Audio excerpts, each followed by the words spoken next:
এই শাস্তি যতক্ষণ পর্যন্ত বাস্তবায়ন না হবে, চরম শাস্তি দেওয়া না হবে এবং বিচারের যত ফাঁক ফোকর আছে এগুলো যতদিন বন্ধ করা না হবে ততদিন পর্যন্ত আসলে এগুলো বন্ধ হবে না। আমরা কখনো কাঁদবো, কিছুদিন কান্নাকাটি করি, আবার থেমে যাব, আরো কোনো আসিয়া কান্নার আওয়াজ আমাদের কানে আসবে, তখন আমরা আবার হয়তো নড়ে চড়ে বসবো।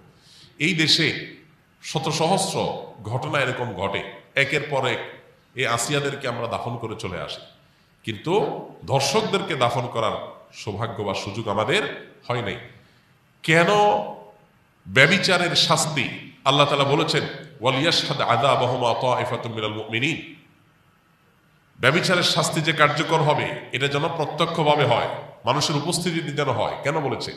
কারণ মাকাসিদুশ শরিয়া বা শরিয়ার উদ্দেশ্যই হলো মানুষের জীবন, সম্পদ, ঈমান, মানুষের পরিবার, এই সব কিছুর হেফাজত এবং সংরক্ষণ। এই জন্যই শরিয়ত এসেছে। এই জন্য যেই অপরাধের শাস্তি প্রত্যক্ষ হলে সমাজ সোজা হয়ে যাবে, অপরাধীরা সোজা হয়ে যাবে, সেটাকে প্রত্যক্ষ করতে বলেছে শরীয়ত। সেটার বাস্তবায়ন যদি হয় তাহলে ইনশাআল্লাহ আসিয়াদের কান্না আর আমাদের শুনতে হবে না। মানব রচিত বিধিবিধান দিয়ে আজকে হয়তো একটা ফাঁক বন্ধ করবেন, কালকে আর 5টা ফাঁক তৈরি হবে।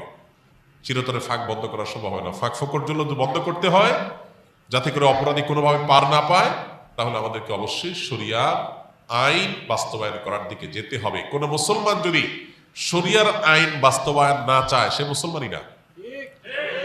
আপনি যদি বলেন যে আমি শরিয়া চাই না, শরিয়া দ্বারা শাসিত হোক আমার দেশ বা আমি নিজে এটা চাই না, তাহলে আপনি নিজেকে মুসলমান দাবি করার কোনো নৈতিক অধিকার নাই। শরিয়া এটা শুধুমাত্র চুমু খাওয়ার জন্য আসে নাই তো।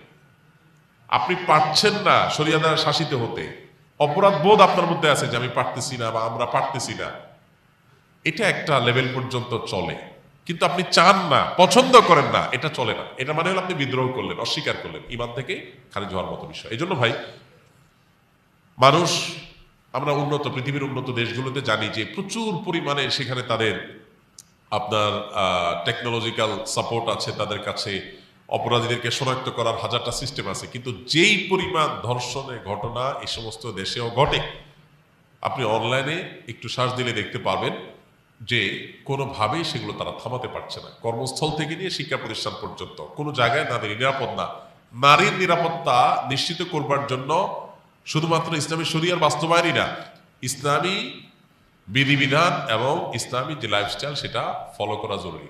আপনি পর্ন সাইটগুলো সব ওপেন রাখবেন, এই পর্ন সাইটগুলো সব ওপেন রেখে সমস্ত আজে বাজে আর্টিকেল, সমস্ত উপায় খোলা রাখবেন যেগুলো দিয়ে মানুষের মধ্যে যৌন আকাঙ্ক্ষা